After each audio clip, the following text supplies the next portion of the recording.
In the beginning, long before the gleaming marble temples and the philosophers who would change the world, there was only the deep blue of the Aegean Sea and the rocky, sun-baked peninsulas that would one day cradle civilization itself. Close your eyes, and let us drift back to a time when the land we now call Greece was emerging from the shadows of prehistory, when myths and reality intertwined like the olive branches in a victor's crown. Our story begins around 3000 BCE on the island of Crete, where something extraordinary was taking shape. While much of Europe remained scattered in small tribal settlements, the Minoans were building the first advanced civilization on European soil. Picture the Palace of Knossos, not as the ruins tourists walk through today, but as it stood 5,000 years ago, a sprawling complex of over 1,300 interconnected rooms, built without any defensive walls.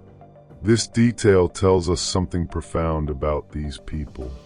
They felt so secure, so confident in their mastery of the seas, that they saw no need to fortify their greatest palace. The Minoans were the masters of the Mediterranean, their ships carrying precious cargo to Egypt, to Cyprus, to distant shores, bringing back wealth that would fund their remarkable civilization.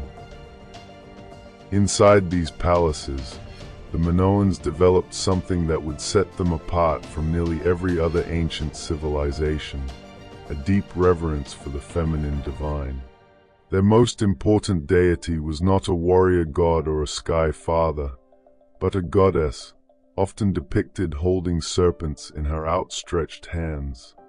Women held positions of significant power in Minoan society, serving as priestesses and perhaps even rulers.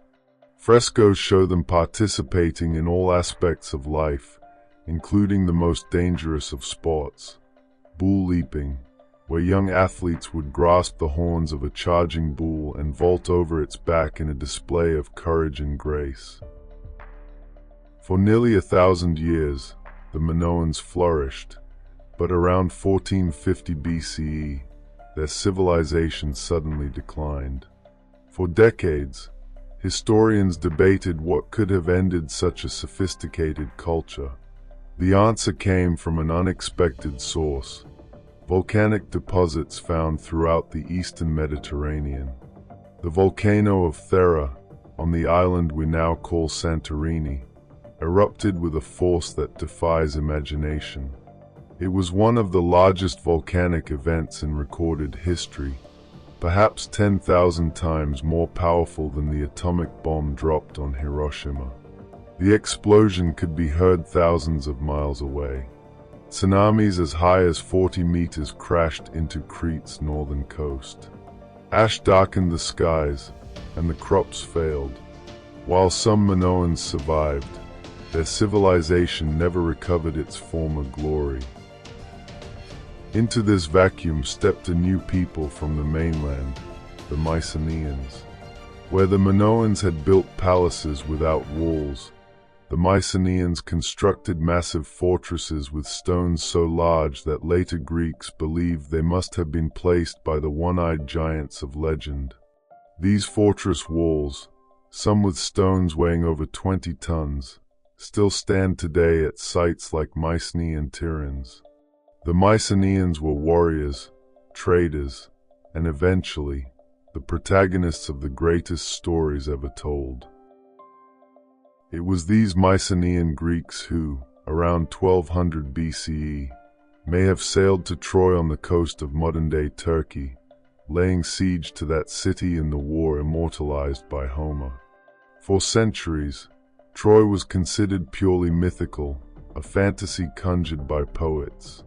But in the 1870s, an amateur archaeologist named Heinrich Schliemann, armed with nothing but Homer's Iliad and unwavering belief, began digging at a hill in Turkey called Hisarlik. To the astonishment of scholars, he found not one Troy, but 9 cities built one atop another over millennia. While we may never know if Helen's face truly launched 1,000 ships, We now know that Troy was real, that it was destroyed and rebuilt multiple times, and that around 1200 BCE, one of these Troys suffered a violent destruction that matches the time frame of the legendary war. But the Trojan War, if it happened, marked not a beginning but an ending. Shortly after, around 1100 BCE, the Mycenaean palaces burned. Their great fortresses were abandoned. The art of writing, which the Mycenaeans had mastered in a script we call Linear B, vanished. Greece entered what historians call the Dark Ages, though perhaps we should call them the Silent Ages, for it was a time when the voices of history fell quiet. For 400 years, there are no written records, no grand monuments, no clear picture of what happened. The population declined dramatically. International trade collapsed. People lived in small, isolated villages, and the great achievements of the Mycenaeans faded into legend. Yet even in darkness, seeds of something new were being planted. During these silent centuries, the Greeks were developing something that would define them forever: the alphabet. Around 800 BCE, Greek traders encountered the Phoenicians, master sailors from what is now Lebanon, who possessed a revolutionary writing system where each symbol represented a single sound. The Greeks adopted this system and improved upon it, adding something the Phoenician script lacked: symbols for vowels. This seemingly simple addition transformed writing from a tool mainly for record-keeping into a medium capable of capturing the full richness of human speech, of poetry, of philosophy. With this new alphabet, any thought could be precisely recorded, any argument preserved, any story told. And it was in this time, as Greece emerged from its dark age, that a blind poet whose very existence is debated began to sing of heroes and gods, of Achilles' rage and Odysseus' cunning. Homer's epics, the Iliad and the Odyssey, would become the foundation of all Western literature, but they were something more. They were the textbooks of Greek culture, teaching values, history, and the very meaning of what it meant to be Greek. Children throughout the Greek world would memorize these verses. Warriors would recite them before battle. And in every corner of the Greek-speaking world, from Sicily to the Black Sea, these stories would bind together a people who shared no common government, no unified kingdom, but who shared something perhaps more powerful: a common culture, common heroes, and common dreams. As the 8th century before Christ drew to a close, something remarkable was happening across the Greek world. The scattered villages that had survived the Dark Ages were growing, merging, transforming into something entirely new. The Greeks had a word for it: the polis, which we translate simply as city-state, though the concept held far deeper meaning. A polis was not merely a place, but a community of citizens bound by shared laws, shared gods, and a shared sense of identity. This was where the future would be forged. Let us turn our attention to one valley in particular, in the heart of the Greek mainland, Attica, where the city of Athens was slowly rising to prominence. In the year 632 BCE, Athens was still ruled by aristocratic families, the Eupatridae, the well-born, who controlled the best land, made all the laws, and held all the power.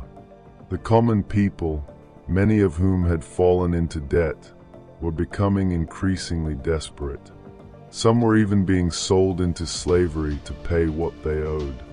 The city was approaching a crisis that would tear it apart, until one man stepped forward with a radical solution. His name was Solon, and he was chosen as archon, chief magistrate, around 594 BCE, with the authority to reform Athens' laws and resolve the crisis. What Solon did next was unprecedented. He cancelled all debts that had led to enslavement and freed those Athenians who had been sold into slavery. He forbade the practice of using one's own person as collateral for debt, ensuring that no Athenian citizen could ever be enslaved for economic reasons again. But Solon went further. He reorganized Athenian society not by birth, but by wealth measured in agricultural production. Under his system, even a relatively modest farmer could, if prosperous enough, hold political office previously reserved for the aristocracy. For the first time, merit and economic contribution, not merely noble blood, determined one's place in society. Solon's reforms didn't create democracy, not yet, but they planted the seed. The aristocrats resented losing their absolute power, while the common people wanted even more say in their governance. Solon, seeing that he could satisfy no one completely, did something that reveals his character. He left Athens for 10 years of voluntary exile, making the Athenians promise not to change his laws in his absence. He traveled to Egypt, to Cyprus, perhaps to Lydia, and in doing so, he became part of that uniquely Greek tradition, the wisdom-seeking traveler, the philosopher who learns from foreign cultures while remaining deeply Greek at heart. While Athens was finding its way towards something new, another Greek city was taking a dramatically different path. Sparta, in the southern Peloponnese, was transforming itself into the most formidable military state the ancient world had ever seen. The transformation began around 650 BCE, following a devastating revolt by the Helots, the enslaved people who worked Spartan land and vastly outnumbered their masters. The Spartans, haunted by the fear of another uprising, restructured their entire society around a single purpose: military supremacy. Every Spartan boy, from the age of 7, was taken from his family and enrolled in the agoge, the brutal state education system that would last until he was 30. These boys lived in barracks, were given minimal food to encourage them to steal to supplement their diet, and were beaten if caught, not for stealing but for being caught, and were taught to endure pain without complaint. There's a famous story, probably apocryphal but revealing nonetheless, of a Spartan boy who stole a fox and hid it under his cloak. When the fox began to bite and claw at his stomach, the boy stood silently, even as the animal tore into his flesh, and died without making a sound rather than admit his theft. But here's a remarkable detail often overlooked. Spartan women enjoyed freedoms unknown to women elsewhere in Greece. While Athenian women were largely confined to their homes, Spartan women owned property, managed estates while the men were at war or in barracks, and exercised publicly to stay physically strong. The Spartans believed that strong women would bear strong children, and these women were famous throughout Greece for their sharp wit and bold speech. When a foreign woman asked a Spartan woman why Spartan women were the only ones who could rule men, she replied simply, "Because we are the only ones who give birth to men." As the 7th century gave way to the 6th, Greeks were not merely building new societies at home, they were spreading across the Mediterranean and Black Sea in a great wave of colonization. Population growth, political strife, and the lure of new opportunities sent thousands of Greeks sailing to found new cities.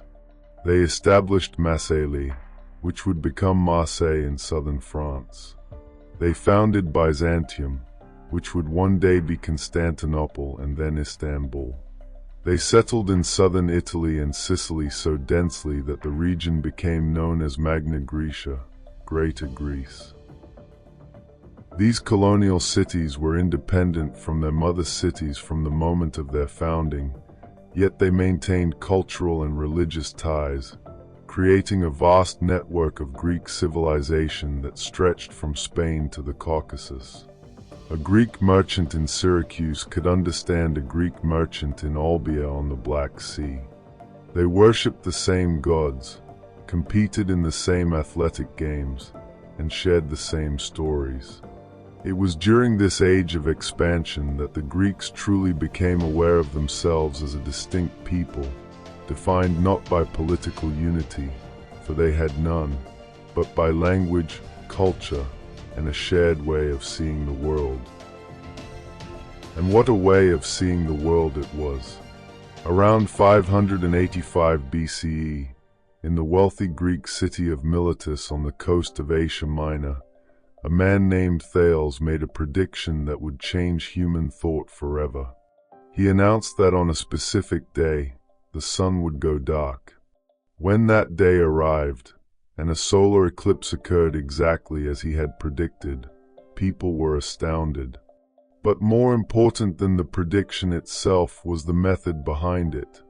Thales had not consulted priests or oracles. He had not attributed the eclipse to angry gods or supernatural forces.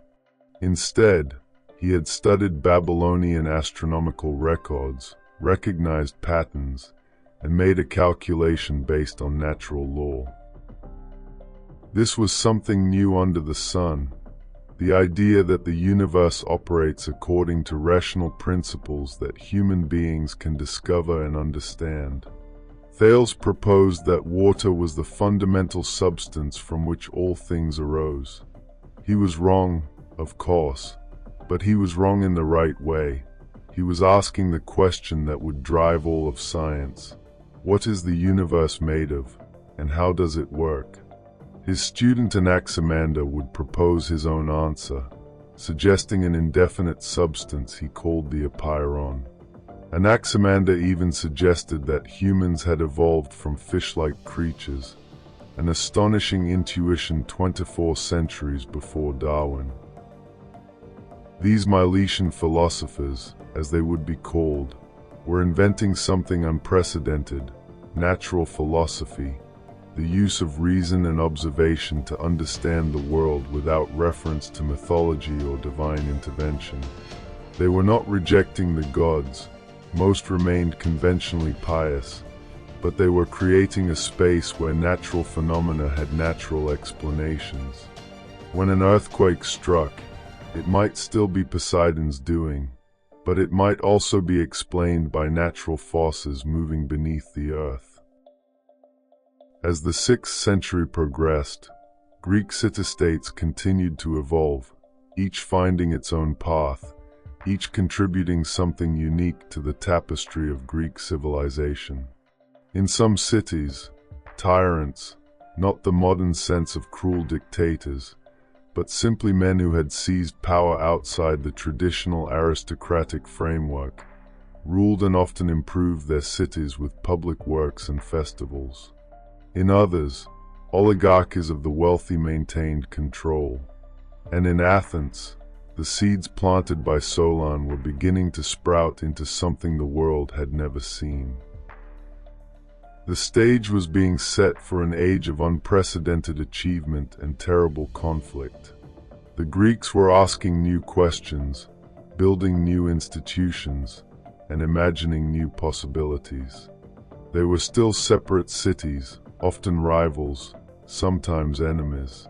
But they were bound by something invisible yet unbreakable, a shared language, shared gods, shared values, and a shared conviction that human beings, through reason and courage, could achieve greatness.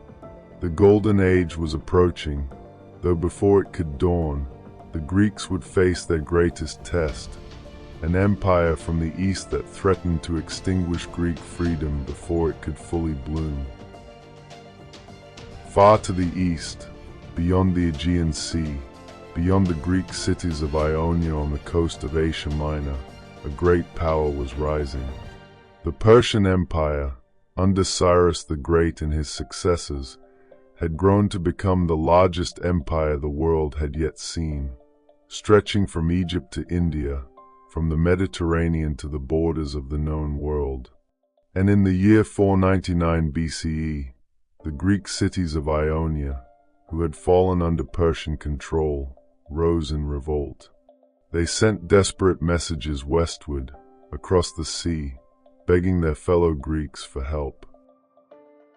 Athens responded, sending 20 ships to aid their Ionian cousins.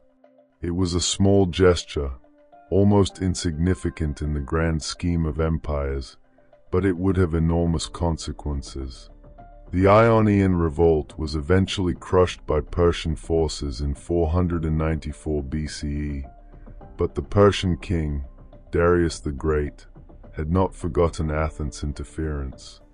According to the Greek historian Herodotus, Darius ordered a servant to remind him 3 times each day, "Master, remember the Athenians."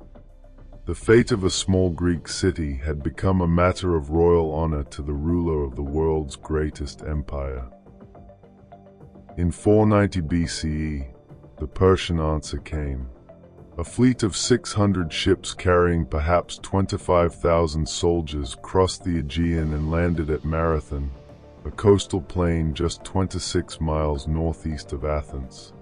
The Persians expected the Greeks to cower behind their city walls or perhaps to submit without a fight. They were about to learn how wrong they were. The Athenians, along with a small contingent from the city of Plataea, marched out to meet them. The Athenian army numbered perhaps 10,000 men, citizen soldiers, not professional warriors, farmers and craftsmen who had set down their plows and tools to take up spears and shields. The Battle of Marathon should have been a Persian victory. They had superior numbers, better cavalry, and the experience of conquering much of the known world.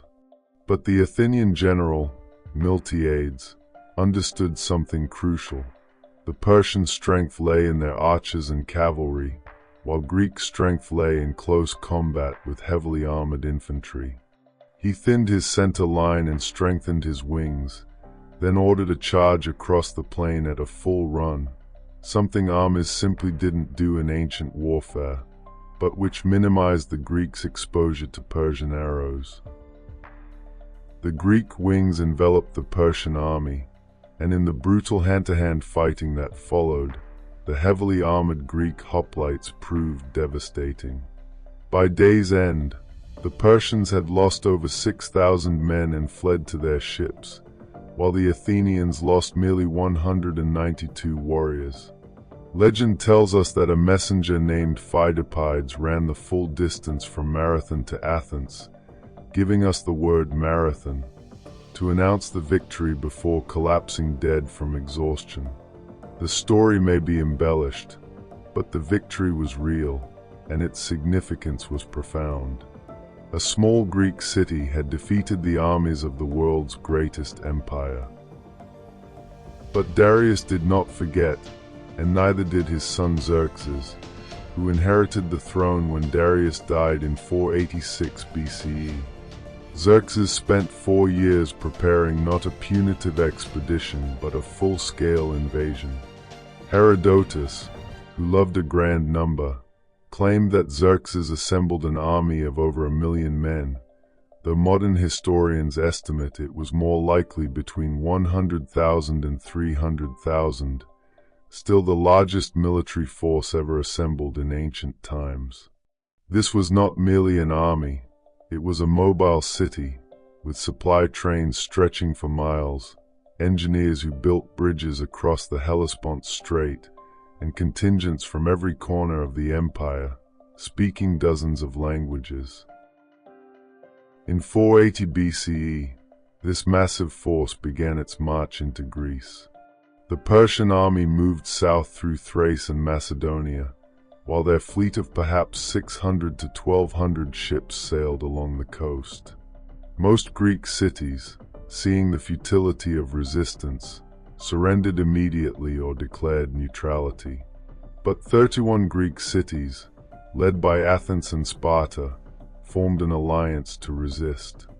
They chose as their first defensive position a narrow mountain pass in central Greece, where geography might neutralize the Persian advantage in numbers. The pass was called Thermopylae, the hot gates, named for the thermal springs that bubbled up there. King Leonidas of Sparta led a force of perhaps 7,000 Greeks to hold the pass, including his personal bodyguard of 300 Spartan warriors. For 2 days, they held against wave after wave of Persian attacks. The narrow pass meant the Persians could only attack in limited numbers, and the heavily armored Greeks cut them down by the hundreds. Xerxes, growing desperate, sent in his elite warriors, the Immortals, so named because their ranks were always kept at exactly 10,000 men. Even they could not break through. Herodotus tells us that Xerxes jumped up from his throne 3 times in terror, watching his best troops fall before the Greek spears. But on the 3rd day, a Greek traitor named Ephialtes revealed a mountain path that led around the pass. Leonidas, learning that the Persians were moving to encircle him, dismissed most of his army to fight another day, but he and his 300 Spartans, along with some other Greeks who refused to leave, stayed to face certain death. They fought with spears until their spears broke, then with swords until their swords shattered, and finally, according to Herodotus, with their hands and teeth. When it was over, Xerxes was so enraged that he ordered Leonidas's body beheaded and crucified, an unusual dishonor that revealed how much the Spartan king had shaken the Persian ruler. The death of Leonidas and his men bought precious time for the Greek alliance, but it could not stop the Persian advance. The Persians swept south, and the Athenians faced an agonizing choice. A delegation of Spartans urged them to abandon their city and evacuate to the Peloponnese, where the Greeks were building a defensive wall across the narrow isthmus of Corinth. The Athenian general, Themistocles, had been arguing for years that Athens' future lay not on land but at sea. He had convinced the Athenians to use a recent silver strike from the mines at Laurium to build a fleet of 200 triremes, the fast warships that were revolutionizing naval warfare. Now, he urged the Athenians to trust in their wooden walls, their ships. The evacuation of Athens was one of the most dramatic moments in ancient history. The entire population abandoned their city. Women, children, and the elderly were ferried to the nearby island of Salamis and to cities in the Peloponnese. The men of fighting age joined the fleet. From the island of Salamis, the Athenians watched as Persian troops entered their city, climbed to the Acropolis, and burned their sacred temples. Everything their ancestors had built, every shrine to the gods, every public building, went up in flames. It must have seemed like the end of the world. But Themistocles had a plan. He understood that the Persian fleet, though larger than the Greek fleet, was unwieldy and included contingents from many different nations who didn't coordinate well. He also knew that the narrow straits between Salamis and the mainland would neutralize the Persian numerical advantage. Through a combination of clever strategy and outright deception, he sent a slave to Xerxes with false information that the Greek fleet was about to scatter. Themistocles lured the Persian fleet into the Straits of Salamis. The battle that followed in September of 480 BCE was chaos incarnate. In the narrow waters, the Persian ships crowded each other, colliding and tangling. The Greek triremes, more maneuverable and crewed by sailors who knew these waters intimately, rammed the Persian vessels again and again. The bronze rams mounted on the prows of Greek ships smashed through wooden hulls. Persian sailors, weighed down by their clothing and unable to swim, drowned by the thousands. Xerxes watched from a golden throne set up on a hillside overlooking the straits, witnessing the destruction of his fleet. According to the playwright Aeschylus, who fought at Salamis, the sea itself turned red with blood, and the beaches were choked with Persian corpses and the wreckage of ships. The Persian king, his supply lines now threatened and winter approaching, retreated to Asia with much of his army, leaving his general Mardonius with a large force to continue the campaign in the following year. But the tide had turned. The impossible had happened. The Greeks had blooded the nose of the Persian Empire, not once but 3 times. The lesson of Marathon, Thermopylae, and Salamis was clear. Greek freedom, Greek courage, and Greek ingenuity could stand against even the greatest empire on earth. The war was not over, but for the first time, the Greeks dared to believe they might actually win. The summer of 479 BCE found the Persian general Mardonius once again in central Greece with a formidable army, perhaps numbering 50,000 men. He had spent the winter months attempting to bribe the Athenians into switching sides, offering to rebuild their burned city and grant them favorable terms. The Athenian response was defiant. They would never betray Greece. And so, for the second time, the Athenians evacuated their city and watched as the Persians once again put it to the torch. But this time would be different. The Greek alliance assembled the largest army they had ever fielded, perhaps 40,000 hoplites plus tens of thousands of light troops, and marched to meet Mardonius near the city of Plataea in Boeotia. The battle that followed was massive and brutal, the largest land battle ever fought on Greek soil. The Spartans, who formed the right wing of the Greek line, faced the Persian elite troops in desperate combat. At a crucial moment, as Mardonius led a cavalry charge, a Spartan soldier struck him down. When the Persians saw their commander fall, their will broke. The Greeks pursued them and, in an unusual display of coordination between the various Greek contingents, stormed the defenses and slaughtered the Persian survivors. On the very same day, the Greek fleet won a decisive victory at Cape Mycale on the coast of Asia Minor, destroying what remained of the Persian navy and liberating the Greek cities of Ionia. After a decade of conflict, the impossible had been accomplished. The Persian Empire, which had conquered everything in its path from the Indus to the Nile, had been turned back by a loose coalition of quarreling Greek city-states. The Greeks had defended not merely their land but something more precious, their freedom to govern themselves, to live by their own laws, to be free men rather than subjects of a distant king. The victory transformed Greece, and nowhere more so than in Athens. The city lay in ruins, its walls broken, its temples burned, but its people returned with a fierce determination to rebuild. Under the leadership of Themistocles, the Athenians immediately set about constructing new fortifications, working day and night. The long walls soon connected Athens to its port at Piraeus, creating a fortified corridor that made Athens effectively invulnerable to land siege as long as it controlled the sea. And control the sea it did. Athens transformed the alliance formed to fight Persia into what historians call the Delian League, named for the island of Delos. What began as a defensive alliance gradually became an Athenian empire. Allied cities contributed ships or, increasingly, money to maintain the fleet.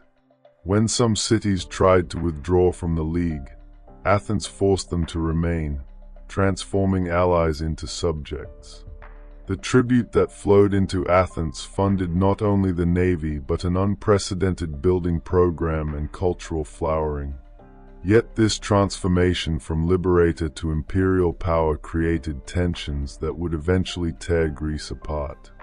But for now, in the middle decades of the 5th century, Athens was ascending to heights no Greek city had ever reached. In 461 BCE, a new leader emerged in Athens, Pericles, a member of one of Athens' most distinguished families.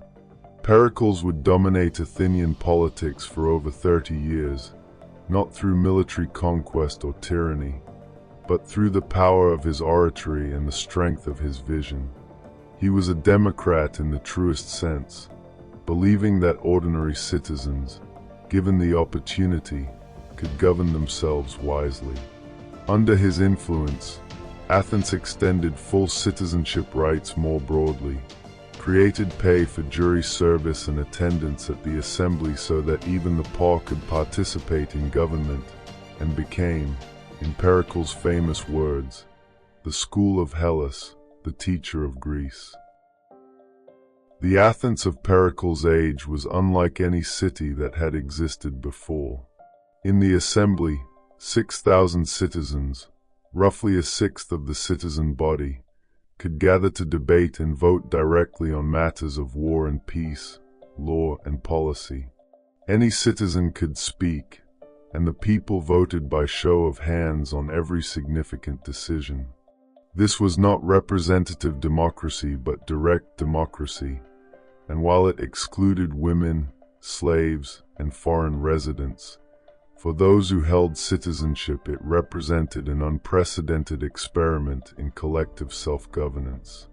The idea that farmers, craftsmen, and merchants could make wise decisions about complex matters of state would have seemed absurd to the aristocrats of earlier generations. Yet Athens was proving that free people, properly informed and engaged, could indeed govern themselves. Pericles convinced the Athenians to use some of the league's tribute to rebuild the Acropolis, transforming it into a testament to Athenian glory and Greek achievement. The crown jewel of this rebuilding was the Parthenon, the great temple to Athena, the city's patron goddess. Construction began in 447 BCE under the direction of the architects Ictinus and Callicrates, with the sculptor Phidias overseeing the artistic program. The Parthenon was a marvel of mathematical precision and optical illusion.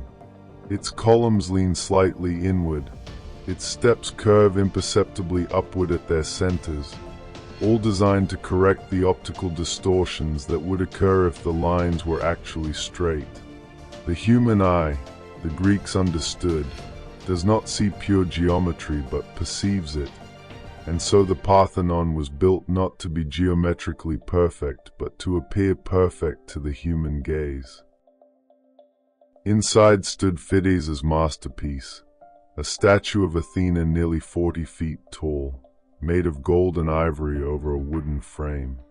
The goddess wore a helmet, held a winged victory in one hand and a shield in the other, and her eyes were set with precious gems.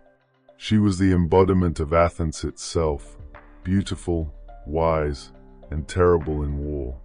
The Parthenon and its statue cost perhaps 800 talents of silver, an almost incomprehensible sum, enough to maintain the Athenian fleet for several years.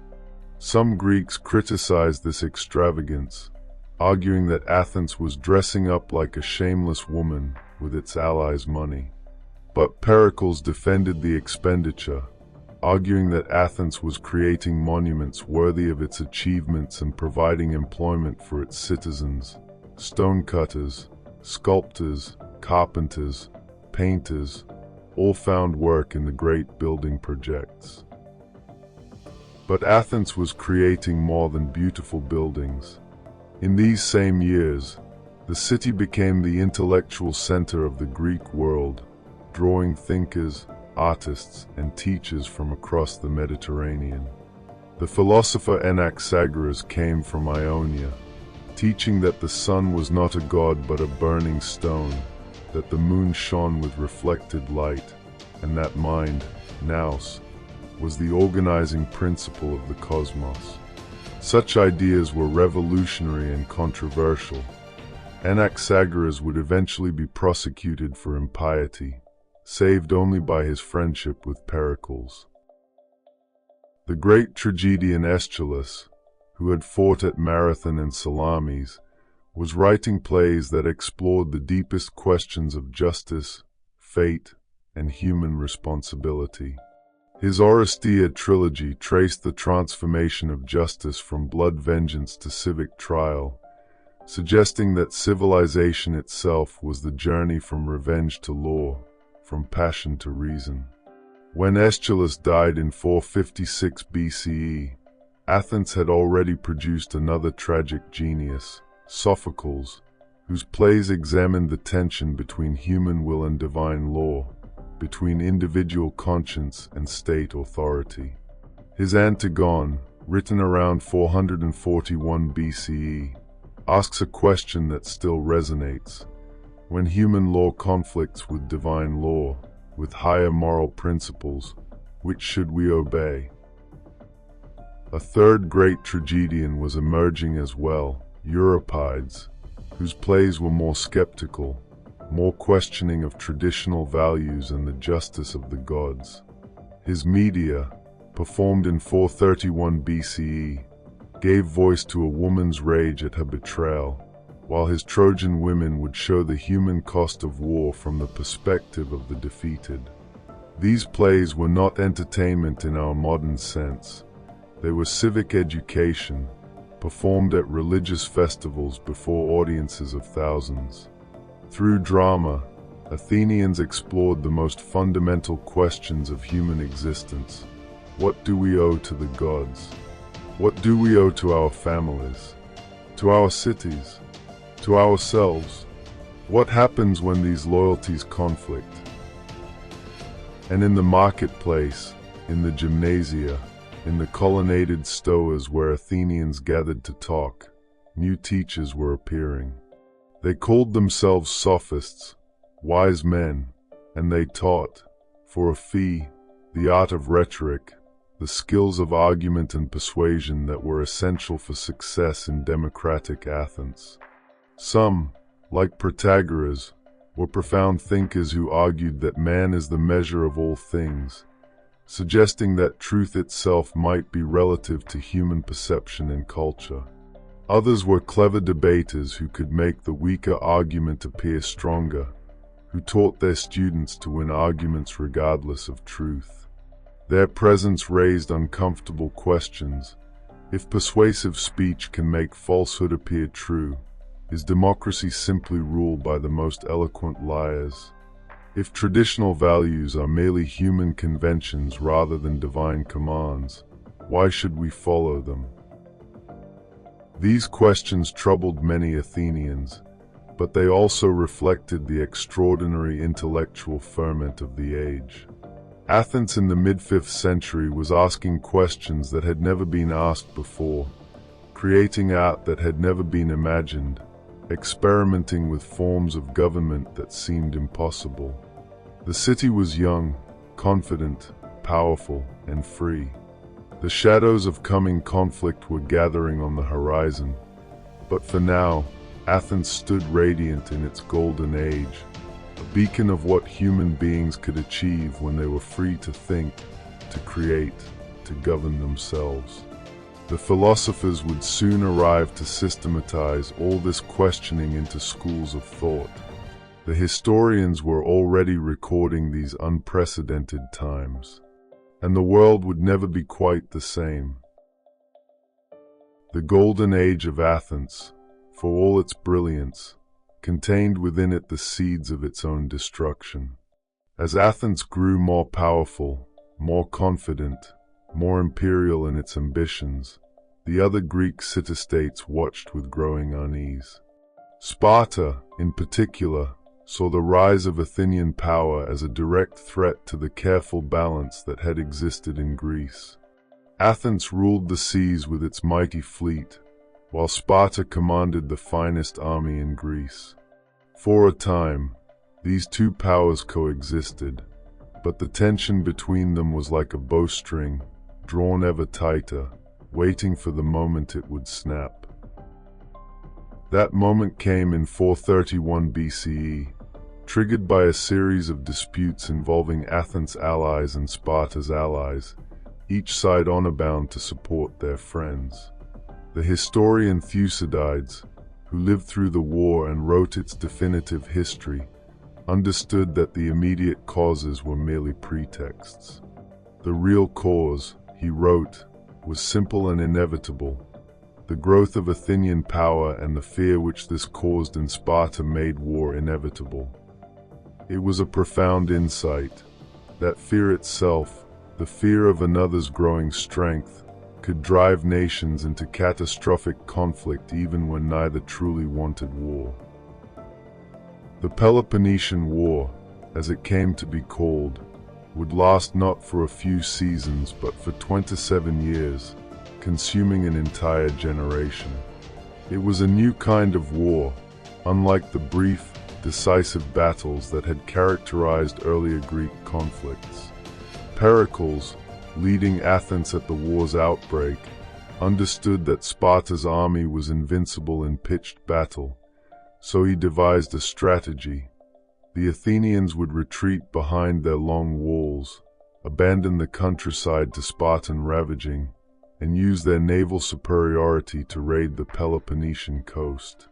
Athens could be supplied by sea indefinitely, and eventually, the Spartans would grow weary and make peace on favorable terms.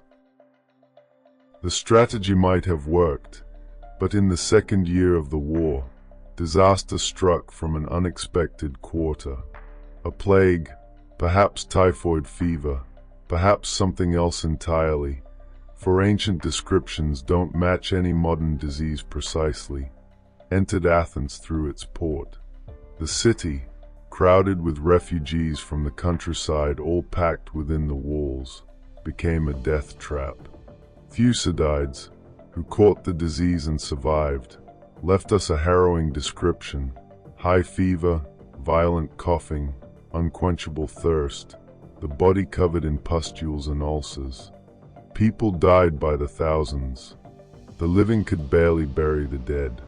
Some who survived lost their fingers, toes, or eyesight. Social bonds dissolved as people abandoned the sick, or alternatively, stayed to care for loved ones and died themselves. Religious ceremonies seemed pointless when the gods showed no mercy. The plague killed perhaps 1/3 of Athens' population over several years of recurring outbreaks. Among the dead was Pericles himself, who succumbed in 429 BCE. His death left Athens without its steadiest guiding hand at the very moment when steadiness was most needed. New leaders emerged, men like Cleon, a tanner by trade who lacked Pericles' aristocratic restraint, and Alcibiades, brilliant and beautiful and utterly unscrupulous. These were demagogues in the original Greek sense, leaders of the people, and they would lead Athens to both spectacular victories and catastrophic defeats. The war dragged on year after year, with neither side able to strike a decisive blow. In 421 BCE, exhausted, Athens and Sparta agreed to the Peace of Knossos, named after the Athenian general who negotiated it. The peace was supposed to last 50 years. It lasted barely 6. In 415 BCE, Athens embarked on its most ambitious and disastrous venture, the invasion of Sicily. The island's greatest city, Syracuse, had become involved in conflicts with Athenian allies, providing Athens with a pretext for intervention. But the real motive was grander. Control of wealthy Sicily would give Athens resources to dominate all of Greece. Alcibiades, the chief advocate for the expedition, promised easy victory. The Athenians, intoxicated by his rhetoric and their own confidence, voted to send an enormous fleet, over 130 warships and perhaps 30,000 men. It was the largest expedition Athens had ever mounted. But just before the fleet sailed, a shocking act of sacrilege occurred. Someone defaced the stone statues of Hermes that stood throughout the city. Alcibiades' enemies accused him of the crime, and though he demanded an immediate trial to clear his name, he was instead ordered to sail with the fleet and face trial upon his return. Alcibiades, knowing he would be convicted regardless of guilt, defected to Sparta instead, where he advised the Spartans on how to defeat Athens. The Sicilian expedition became a catastrophe of epic proportions. The Athenians besieged Syracuse but couldn't take it. Spartan reinforcements arrived to stiffen Syracuse's defense. The siege turned into a stalemate, then into a trap. In 413 BCE, after 2 years of increasingly desperate fighting, the Athenians attempted to retreat overland. They were hunted down and slaughtered. Those who survived were imprisoned in Syracuse's stone quarries, where they died of exposure, starvation, and disease. Of the tens of thousands who sailed to Sicily with such high hopes, almost none returned. Thucydides called it the greatest Hellenic achievement of this war, indeed the greatest achievement in all Hellenic history. To the victors the most brilliant success, to the vanquished the most calamitous defeat. Athens had lost not merely an army and a fleet, but something more precious, its margin for error. The city was now vulnerable as never before. Following Alcibiades' advice, Sparta established a permanent fort at Decelia in Athenian territory, from which they could raid year-round. 20,000 Athenian slaves fled to the Spartans, crippling the silver mines that funded Athens' navy. Yet somehow, incredibly, Athens fought on. The city built new fleets, won unlikely naval victories, and refused to surrender even when defeat seemed certain. The final phase of the war was fought primarily at sea in the waters around the Hellespont, where the grain ships that fed Athens had to pass. Sparta, with Persian financial backing, for Persia had entered the war on Sparta's side, seeing an opportunity to weaken both Greek powers, built a fleet to challenge Athens in its own element. In 405 BCE, at Aegispotami on the Hellespont, the Spartan admiral Lysander caught the Athenian fleet beached and unprepared. He captured nearly the entire fleet, 170 ships, and executed 3,000 Athenian prisoners. When news reached Athens, Thucydides' continuator Xenophon tells us, a sound of wailing ran from Piraeus through the long walls to the city, one man passing the news to another, and that night no one slept, all morning, not for the lost alone, but far more for their own selves. Athens was now defenseless, its empire gone, its fleet destroyed, its walls surrounded by Spartan armies. Some of Sparta's allies urged that Athens be utterly destroyed, its men killed, its women and children enslaved, as Athens had done to other cities during the war. But the Spartans, to their credit, refused.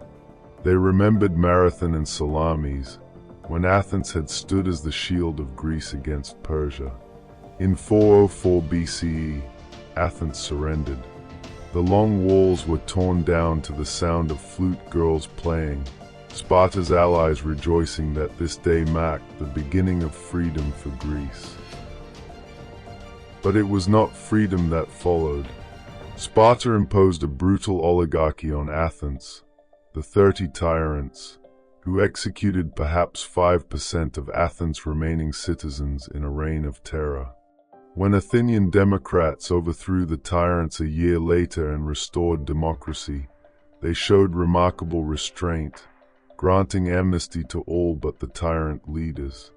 Yet Athens would never again be the great power it had been. The war had devastated Greece. Hundreds of thousands had died. Cities lay in ruins. A generation had known nothing but war. And the great question the conflict posed, Whether a democracy could lead an empire, whether freedom at home was compatible with domination abroad, remained unresolved. Thucydides concluded his history with a meditation on war's effects on human nature. War, he wrote, is a violent teacher. It reduces most people to the level of their circumstances, stripping away the veneer of civilization to reveal the raw passions beneath: fear, greed, ambition, revenge. The Peloponnesian War had shown that even Athens, the most civilized city in Greece, could commit atrocities when threatened. It had shown that democracy could be as aggressive as tyranny, that free people could vote for unjust wars and cruel punishments. The lesson was sobering. Political systems don't determine morality. Human nature does, and human nature, under pressure, too often chooses power over justice. As the 4th century BCE dawned, Greece lay exhausted, its cities impoverished, its people disillusioned. Sparta had won the war but would soon prove incapable of managing the peace. The city-state system that had given birth to democracy, philosophy, and art seemed to have reached a dead end, its energies consumed by endless conflict. Yet even in this dark hour, in the streets of a recovering Athens, a peculiar man was walking, stopping citizens to ask them uncomfortable questions about justice, courage, and virtue. His name was Socrates, and though he would write nothing himself, his questions would echo through the ages, carried forward by his students into a new era of Greek thought. In the years following Athens' defeat, as the city struggled to rebuild and make sense of its catastrophic losses, a strange figure could be found wandering the agora, the marketplace where Athenians gathered to conduct business and exchange news. Socrates was not a young man. He was in his 60s by the war's end, and he was certainly not handsome. He had a snub nose, bulging eyes, and a pot belly, and he went about barefoot even in winter, wearing the same threadbare cloak year-round. But when he spoke, when he began asking his questions, something remarkable happened. The most sophisticated minds in Athens found themselves tongue-tied, unable to define concepts they had taken for granted their entire lives. What is justice? What is courage? What is virtue? Socrates would ask these questions with apparent innocence, and his conversation partners would offer confident answers, only to find themselves trapped in contradictions, their certainty dissolved by further questioning. Socrates claimed to know nothing himself. He was merely helping others examine their beliefs. This became known as the Socratic method, and it was revolutionary. Rather than teaching by telling people what to think, Socrates taught by showing them that they didn't know what they thought they knew. True wisdom, he insisted, began with recognizing one's own ignorance. But this method made Socrates many enemies. The powerful men he questioned in public felt humiliated. The parents of young aristocrats worried that Socrates was corrupting their sons, teaching them to question authority and tradition. And in 399 BCE, Socrates was brought to trial on charges of impiety and corrupting the youth. The trial was a travesty. The real reason for the prosecution was political, stemming from Socrates' association with some of the 30 tyrants who had briefly ruled Athens after the war. But Socrates, in his defense speech, refused to apologize or moderate his behavior. He compared himself to a gadfly, stinging the lazy horse of Athens into wakefulness. The jury of 500 Athenian citizens voted narrowly to convict him, and Socrates was sentenced to death by drinking hemlock. Socrates' student Plato, who was present at the trial, was devastated. He would spend the rest of his life trying to understand what had gone wrong. How could the city that prided itself on wisdom have killed the wisest man in Greece? Around 387 BCE, Plato founded the Academy, a school in the grove of Academus outside Athens, where students could pursue philosophy, mathematics, and science. Above its entrance were inscribed the words, "Let no one ignorant of geometry enter." For Plato believed that truth was eternal and unchanging, like mathematical forms, and that the visible world was merely a shadow of a higher reality of perfect forms or ideas. In his dialogues, written conversations featuring Socrates as the main character, Plato explored every aspect of human life and thought. In the Republic, his most famous work, he imagined an ideal city ruled not by the wealthy or the many but by philosopher kings, those who had escaped the cave of ignorance and seen truth itself. It was a radical critique of democracy, which Plato had come to see as mob rule by the ignorant. How could people who knew nothing make wise decisions about complex matters? Yet Plato's solution, ruled by a small elite who supposedly knew better, posed its own problems that would haunt political philosophy for millennia. In 367 BCE, a 17-year-old arrived at Plato's academy from the northern Greek. His name was Aristotle, and he would remain at the academy for 20 years, first as student and then as teacher. But Aristotle's mind worked differently from Plato's. Where Plato looked to an invisible world of perfect forms, Aristotle looked at the world around him, at plants and animals, at political systems and human behavior, and tried to understand how things actually worked. When Plato died in 347 BCE, Aristotle left Athens and eventually became tutor to a 13-year-old Macedonian prince named Alexander. Neither could have imagined how profoundly that relationship would shape the future. While philosophers were pondering eternal truths in Athens, the Greek world was fragmenting into endless conflicts. Sparta's brief hegemony after the Peloponnesian War had proven brutal and incompetent. The city that had fought to free Greece from Athenian domination now imposed its own harsh rule. In 371 BCE, at the Battle of Leuctra, the bands under their brilliant general Epaminondas defeated the supposedly invincible Spartan army, killing their king and breaking Sparta's power forever. Sparta, which had seemed eternal, never recovered. The Theban hegemony that followed was brief, ending with Epaminondas' death in battle in 362 BCE. Greece seemed trapped in an endless cycle. One city would rise to dominance, rule harshly, provoke resentment, and be overthrown, only for the cycle to begin again. It was in this exhausted, divided Greece that a new power emerged from an unexpected direction. Macedon, in the north, had always been viewed by southern Greeks with suspicion. The Macedonians spoke Greek, worshipped Greek gods, and claimed descent from Greek heroes, but they were ruled by kings rather than being organized as city-states, and their accent and customs seemed barbarous to sophisticated Athenians. Yet in 359 BCE, a remarkable man became king of Macedon, Philip II.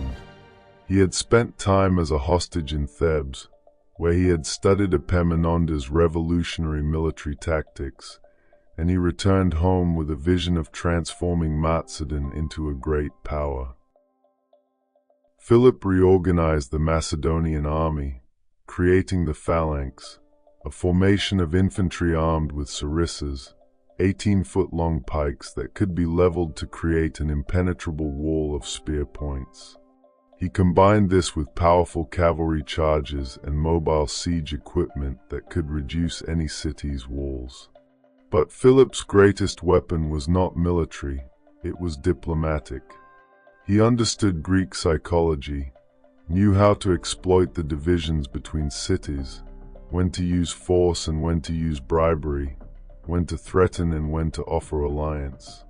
City by city, through a combination of warfare, diplomacy, and strategic marriages, Philip extended Macedonian control southward.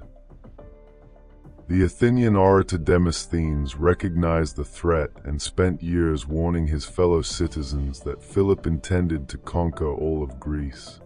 In a series of speeches called the Philippics, so powerful that they gave us the English word for bitter denunciations, Demosthenes urged Athens to act before it was too late. Philip is not only no Greek, he thundered. He is not even a barbarian from a place that can be named with honor, but a pestilent knave from Macedonia, from where it was never yet possible to buy a decent slave. But Athens, exhausted by decades of war and suspicious of any leader who demanded sacrifice, did too little, too late. In 338 BCE, at Chaeronea in central Greece, Philip's army faced a combined force of Athenians and Thebans. It was the last stand of Greek independence. Philip's tactics were masterful. He feigned a retreat with part of his line, drawing the Greek forces forward until they broke formation. Then his cavalry, led by his 18-year-old son Alexander, smashed into their exposed flank. The sacred band of Thebes, an elite unit of 300 men bound by bonds of love, each soldier fighting beside his lover, was annihilated to the last man, choosing death over surrender. When the battle ended, Greek independence effectively ended with it. Philip had done what no Greek city ever had. He had united Greece, though united by conquest rather than consent. Philip treated the defeated Greeks with surprising moderation. Rather than destroying Athens or enslaving its people, he offered generous peace terms. He organized the Greek cities into the League of Corinth, with himself as hegemon, leader, and announced a grand project, a pan-Hellenic crusade against Persia to avenge the invasion of Xerxes over a century before. The Greek cities, having exhausted themselves fighting each other, now found themselves conscripted into a Macedonian king's war of revenge and conquest. Some Greeks were horrified at this loss of autonomy. Others, perhaps, felt a guilty relief that someone had finally imposed order on their chaotic world. But Philip would never lead his crusade. In 336 BCE, at his daughter's wedding, he was assassinated by one of his own bodyguards. The motives remain murky: personal revenge, political conspiracy, or perhaps both. Philip's death could have shattered his new empire before it had truly begun, but the succession passed smoothly to his son, that same Alexander who had led the cavalry charge at Chaeronea. Alexander was only 20 years old, but he had been trained by Aristotle, tested in battle, and raised to believe he was descended from Achilles on his mother's side and Heracles on his father's. The young king moved swiftly to secure his throne, crushing rebellions in Thrace and then, when Thebes revolted, destroying the city so completely that only the house where the poet Pindar had lived was left standing. For Alexander loved Greek culture even as he subjugated Greek freedom. With Greece secured, Alexander turned east to the great project his father had planned.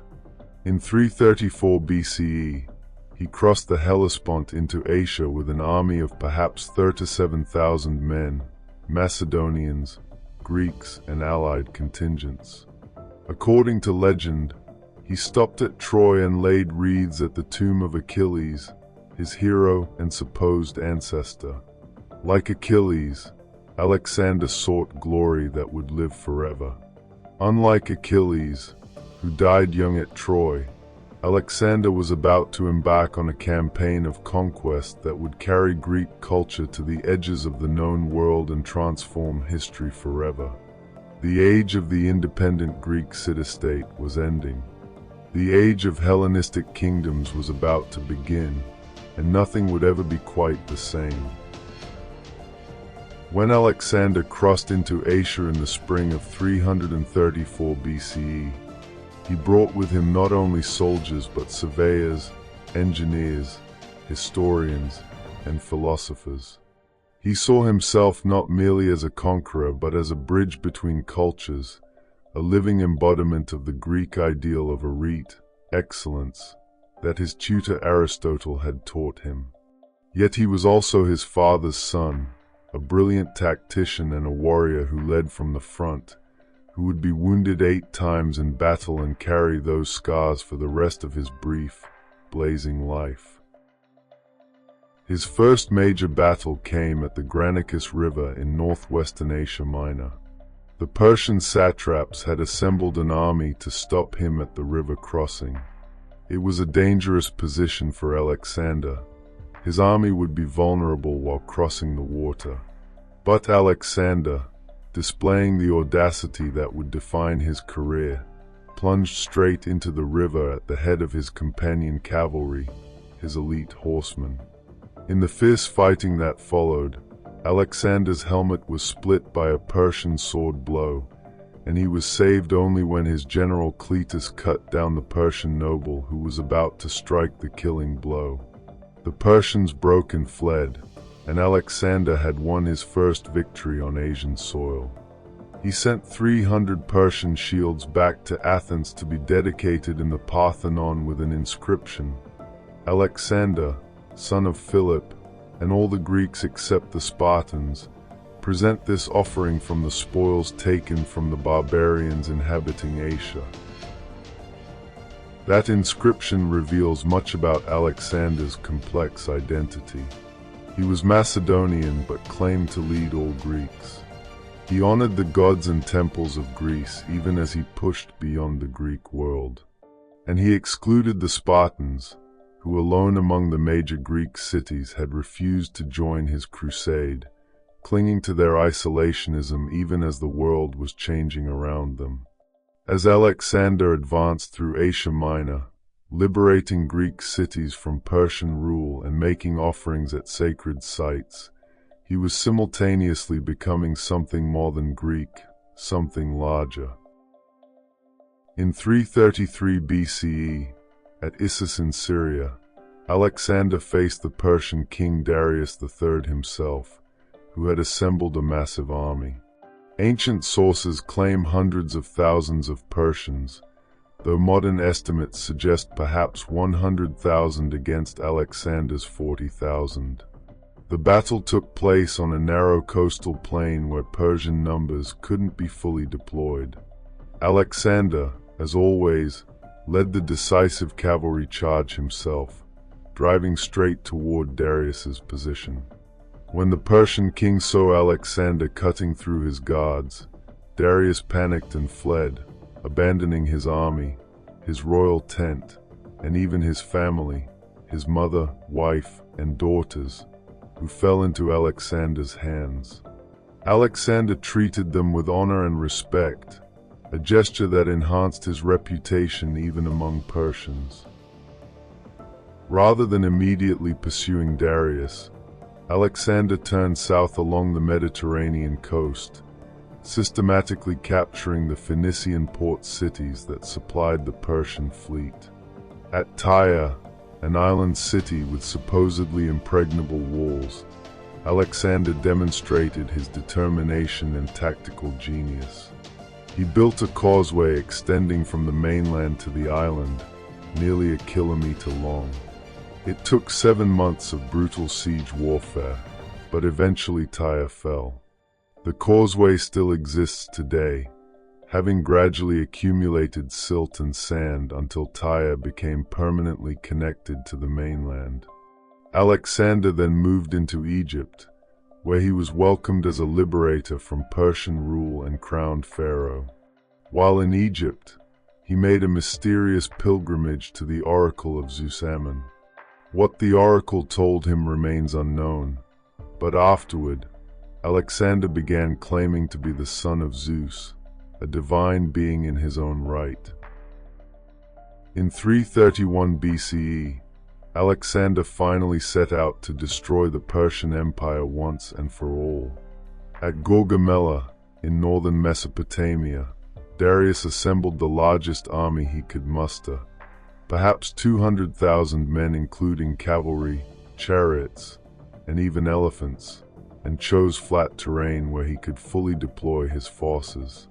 On the night before battle, Alexander's generals urged him to attack in darkness to offset the Persian numerical advantage. Alexander refused. "I will not steal victory," he declared. When dawn came, the Macedonian phalanx advanced in perfect order while Alexander led his cavalry in another of his characteristic charges at the crucial weak point in the Persian line. Once again, Darius fled when Alexander came near, and once again, his army collapsed.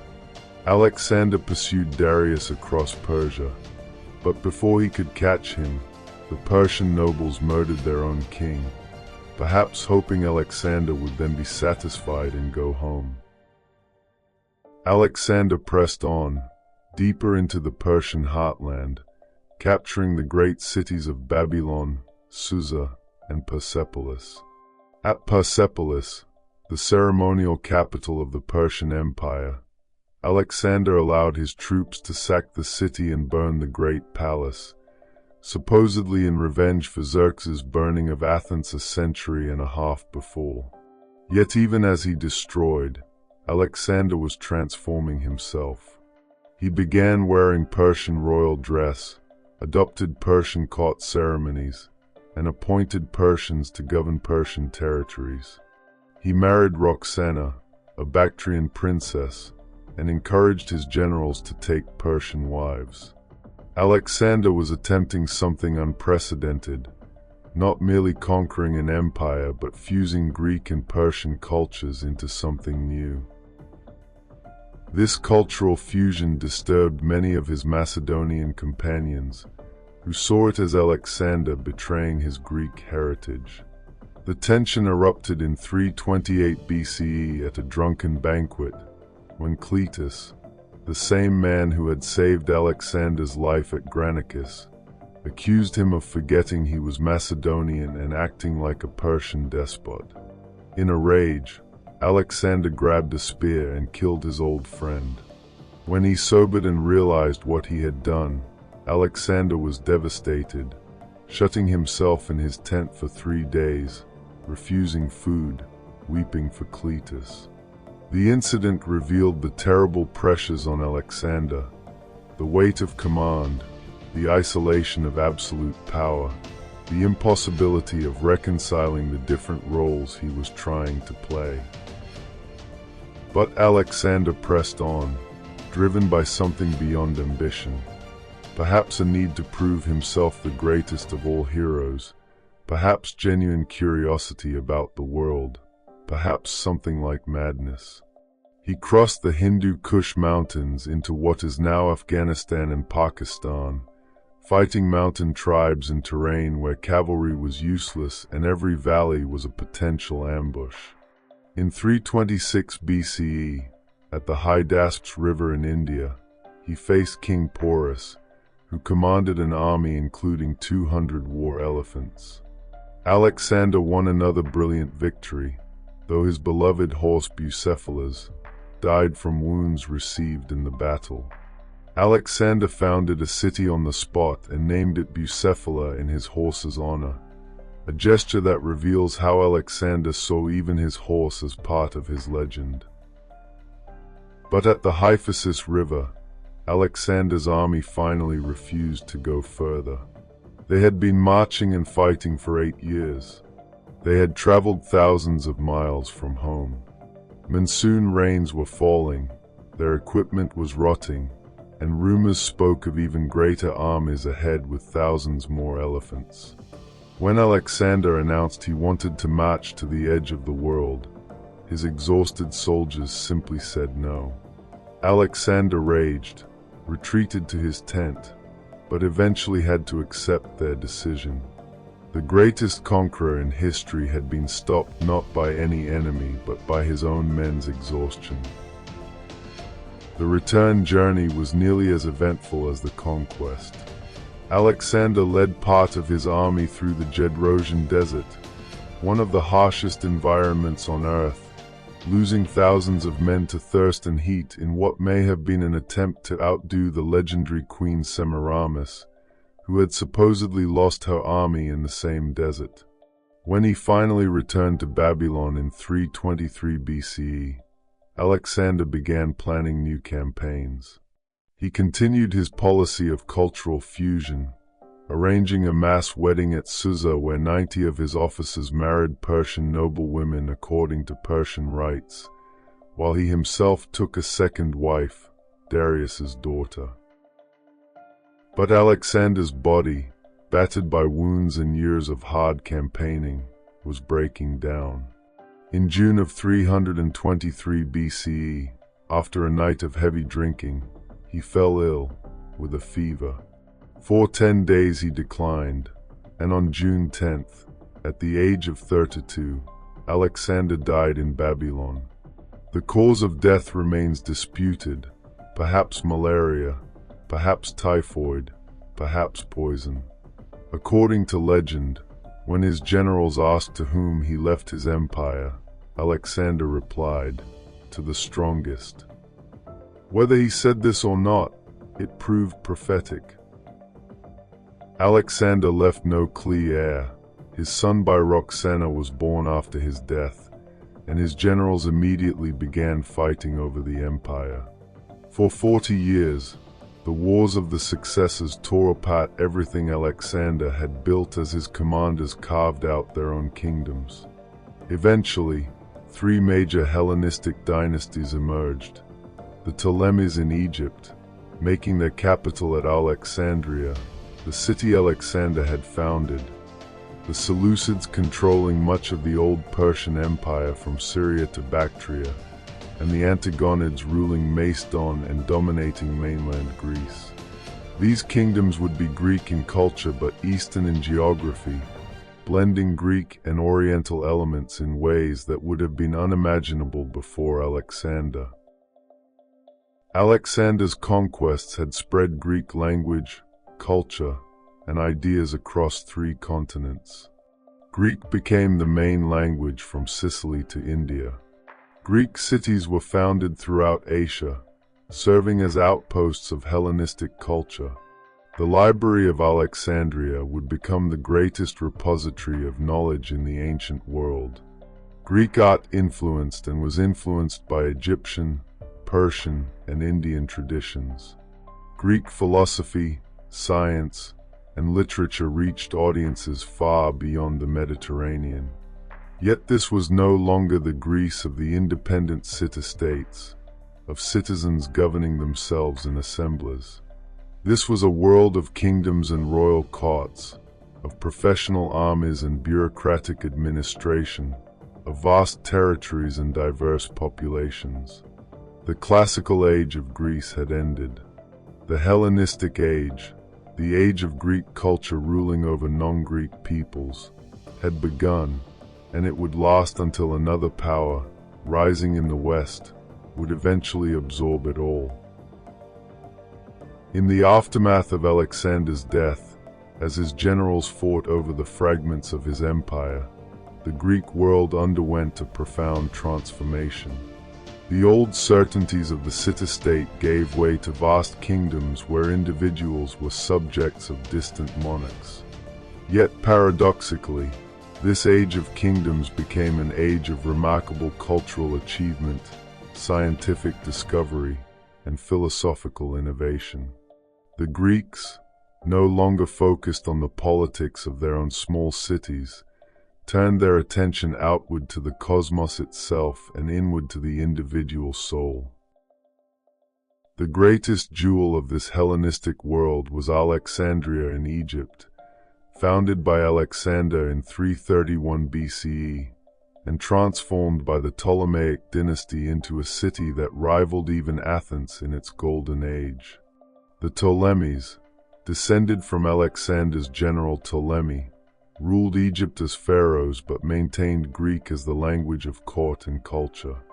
Under Ptolemy I and his son Ptolemy II, Alexandria became home to two institutions that would define the Hellenistic age: the museum and the library. The museum was not a museum in our modern sense, but a research institute where scholars received royal stipends to pursue knowledge with no other obligation than to think, study, and teach. The Library of Alexandria was the most ambitious intellectual project the ancient world had ever seen. The Ptolemies sent agents throughout the Mediterranean world to purchase or copy every book they could find. Ships arriving at Alexandria's harbor were searched for books, which were confiscated, copied, and, sometimes, the copies returned to the owners rather than the originals.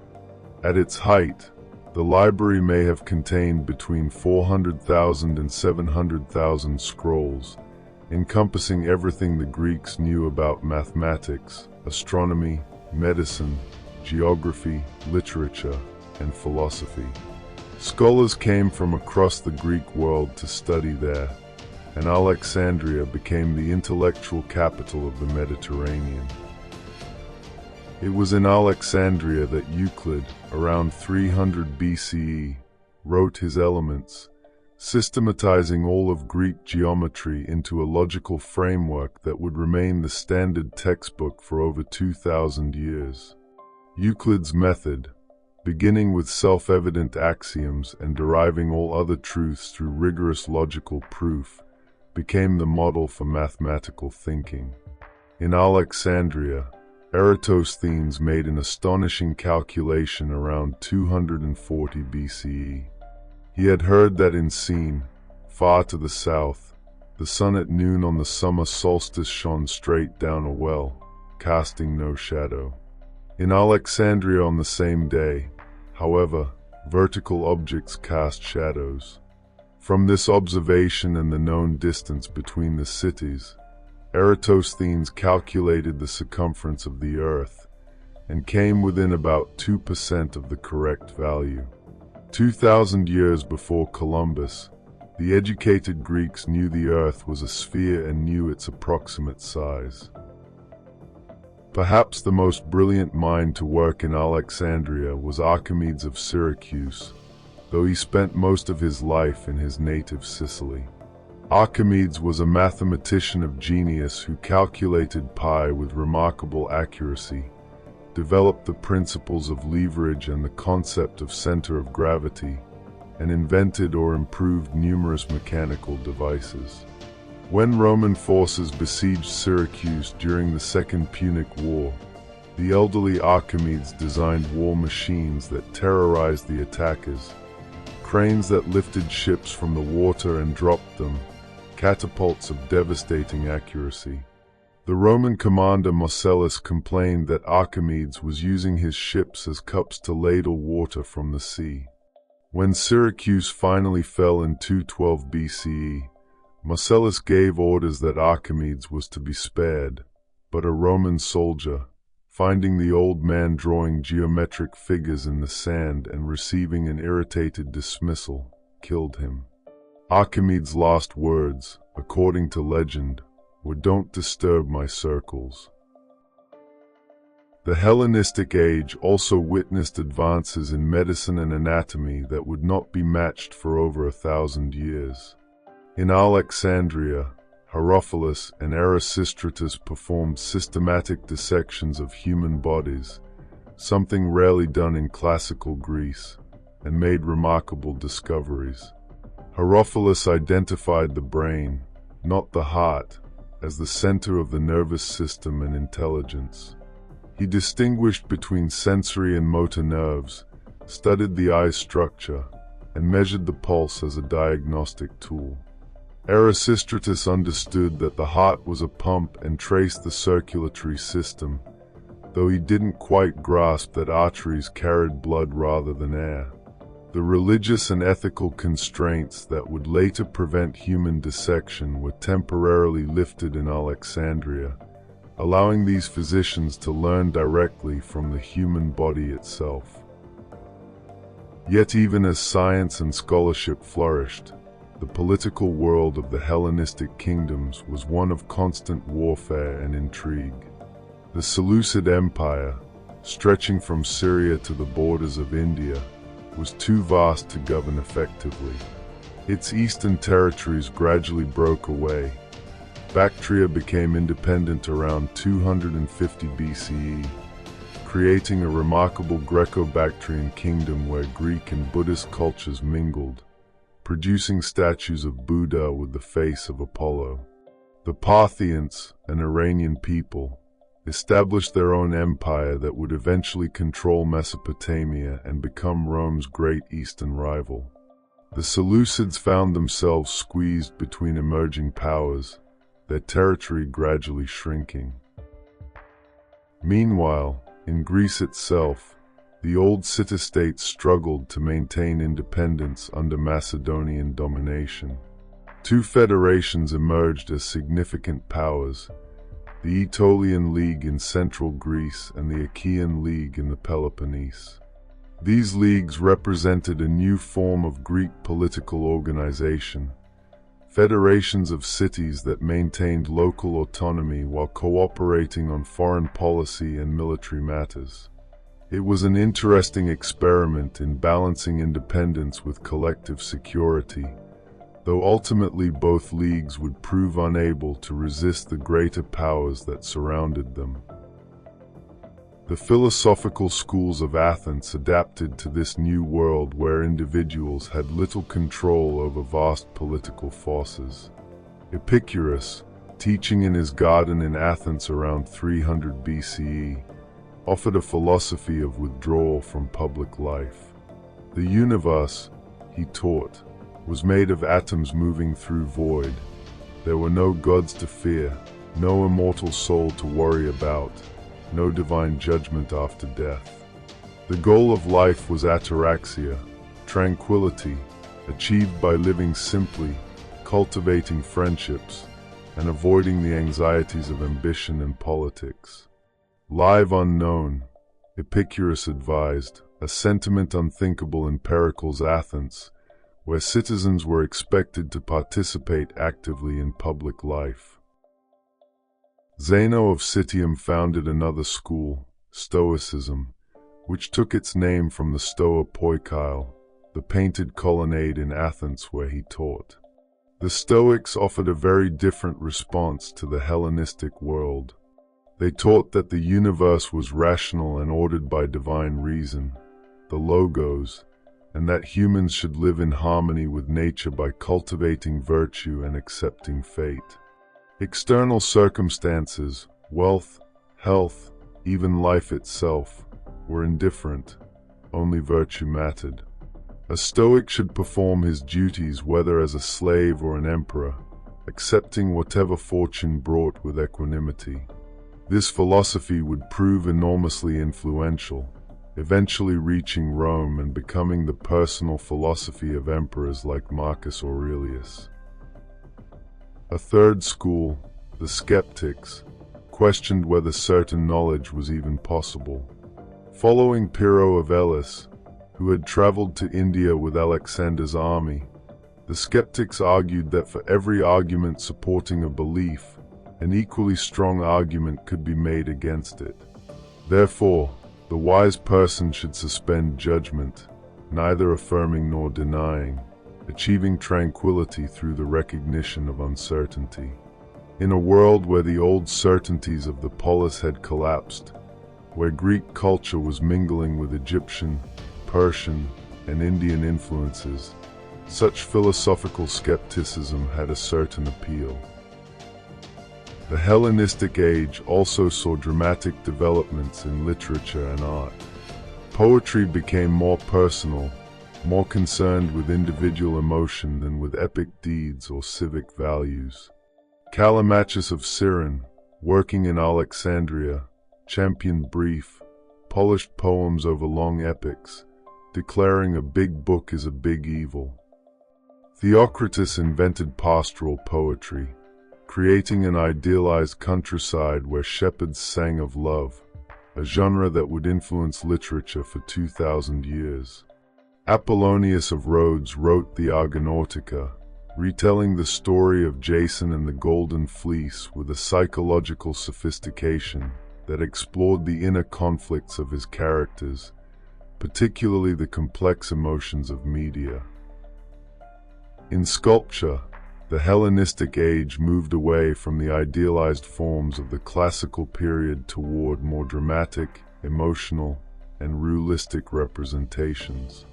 The Laocoon, showing a Trojan priest and his son struggling against serpents, captures a moment of desperate agony with theatrical intensity.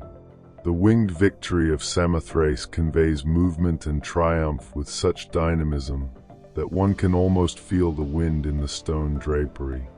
The Venus de Milo represents female beauty with a subtle complexity far removed from the serene perfection of 5th century sculptures.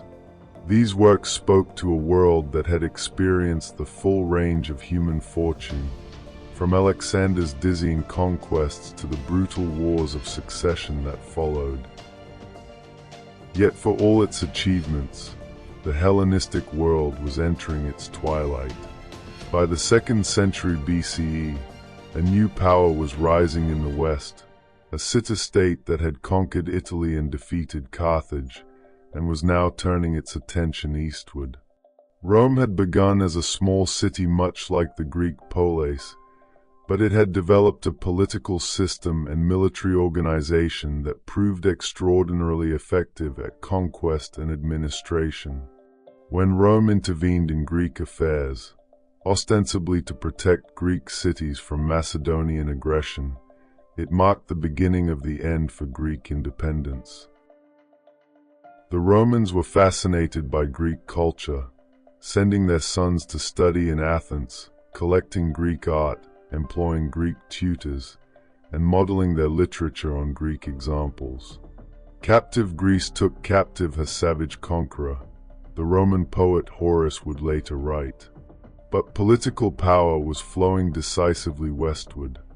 One by one, the Hellenistic kingdoms would fall to Rome or to Parthia. The great centers of learning would endure. Alexandria's library would survive for centuries more. But the age of Greek political independence was drawing to a close. Yet even as Greek political power faded, Greek culture was about to achieve its ultimate victory. It would shape the mind and soul of Rome itself, and through Rome, influence the entire future of Western civilization. The collision between Greece and Rome was in many ways inevitable. By the beginning of the 2nd century BCE, Rome had emerged victorious from its desperate struggle with Carthage, having survived Hannibal's invasion of Italy and then destroyed Carthage's power in the Second Punic War. Rome now controlled the Western Mediterranean, and its legions, hardened by decades of brutal warfare, were the most formidable military force in the ancient world. The Hellenistic kingdoms, weakened by constant warfare among themselves, were about to discover that they faced an enemy unlike any they had encountered before. The first major confrontation came in 200 BCE, when Rome intervened in Greek affairs at the invitation of several Greek cities who sought protection from Philip V of Macedon. The Romans, claiming they were liberating Greece, sent an army under Titus Quinctius Flamininus.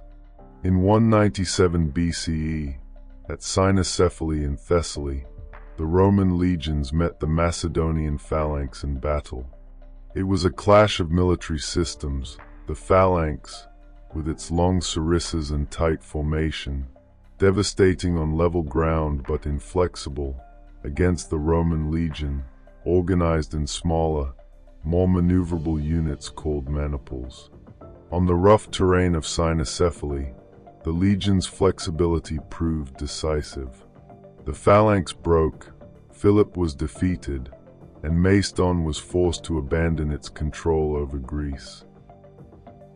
At the Isthmian Games of 196 BCE, Flamininus made a dramatic announcement. Rome was declaring all Greek cities free and autonomous, subject to no tribute, governed by their own laws. The Greeks erupted in joy. Some people literally died from excitement, according to the ancient sources. They showered Flamininus with honors, composed hymns comparing him to the gods. But this freedom was illusory. Rome expected gratitude, cooperation, and deference. The Greek cities had merely exchanged one master for another, though they didn't yet fully realize it. The Seleucid king Antiochus III, ruling from Syria, watched these developments with alarm. He crossed into Greece in 192 BCE, claiming to be the true liberator of the Greeks. Rome's response was swift and overwhelming. At Thermopylae, the same pass where Leonidas had made his stand, the Romans crushed Antiochus's army. They pursued him back to Asia Minor, and at Magnesia in 190 BCE, they defeated him decisively. The peace terms were harsh. Antiochus had to abandon all territory in Asia Minor, pay an enormous indemnity, and surrender his war elephants and fleet.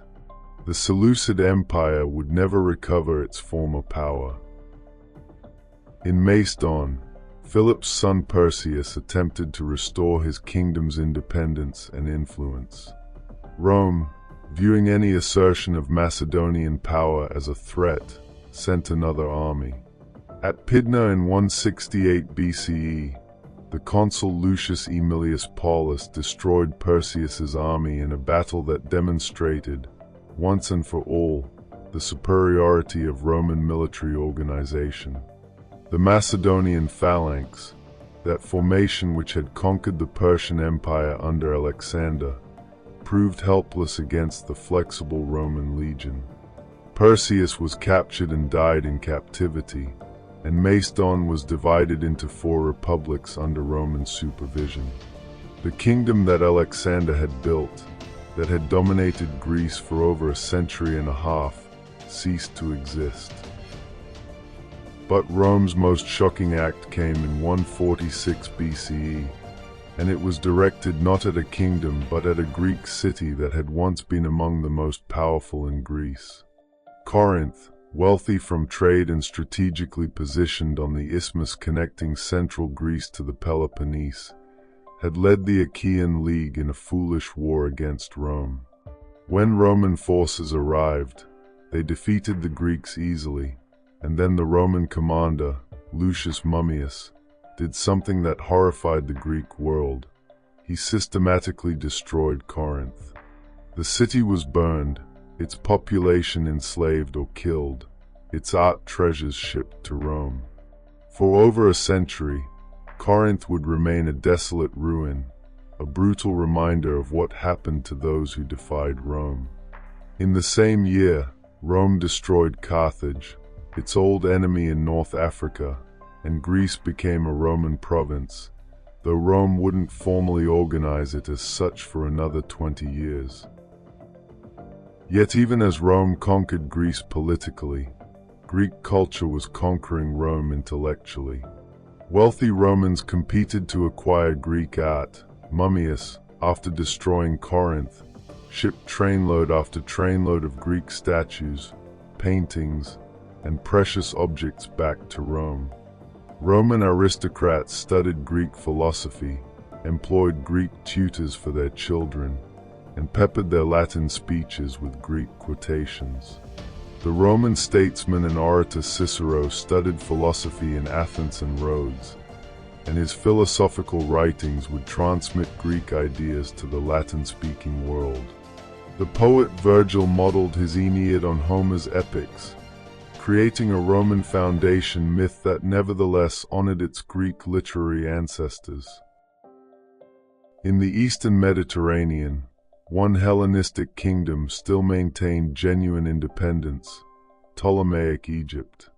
The Ptolemies had skillfully navigated the dangerous waters of Roman expansion, maintaining their kingdom through diplomacy and the sheer wealth that Egypt's agriculture generated. But by the 1st century BCE, the dynasty was in decline, weakened by court intrigue, civil wars, and the corrosive effects of incestuous royal marriages.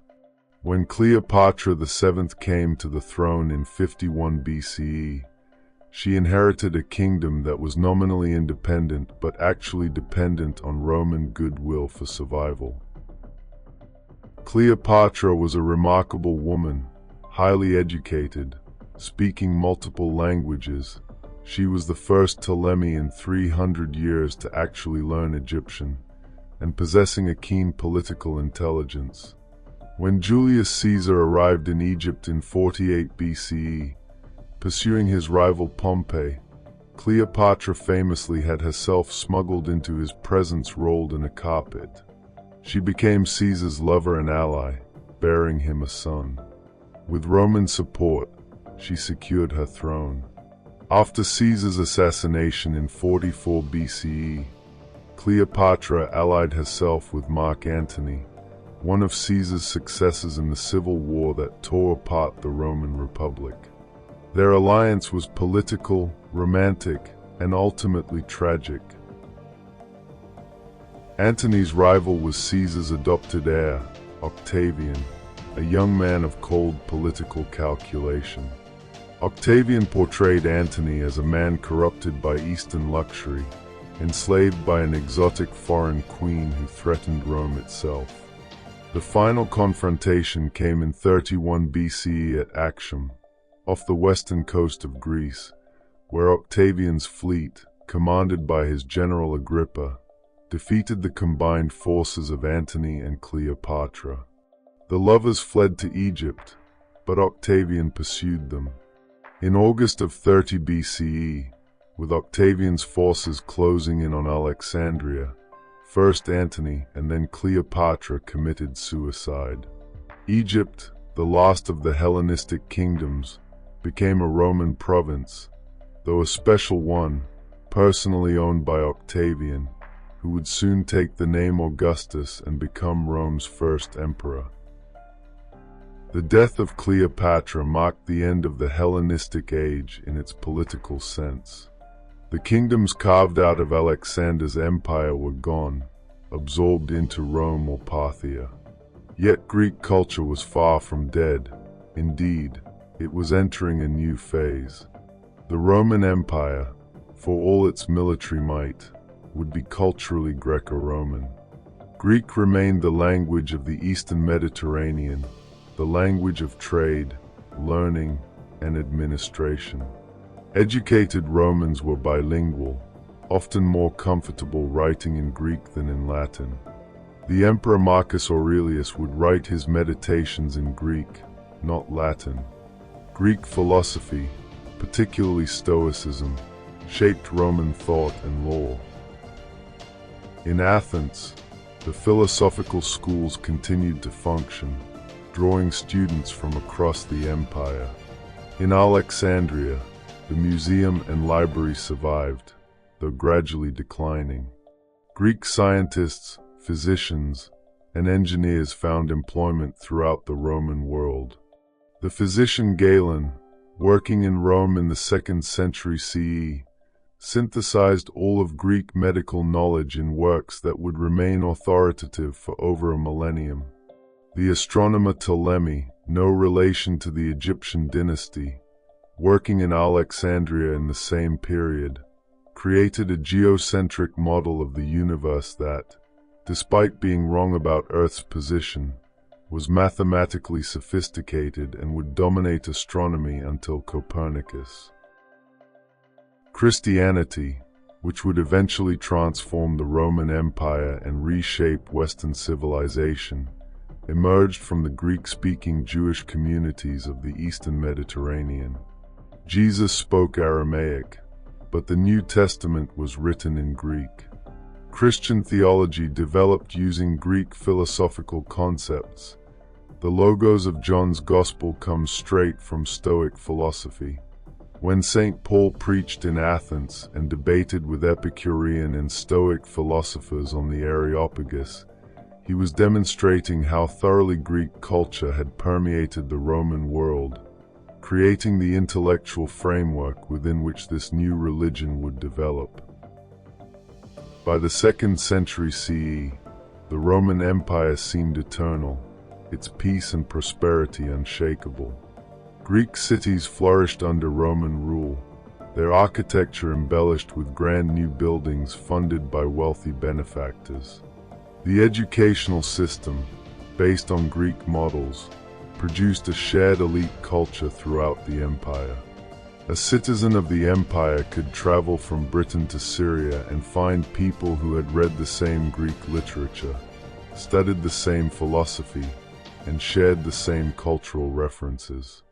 The Mediterranean had become, in a sense, a Greek lake, even if Rome held the ultimate political power. Yet shadows were gathering on the horizon.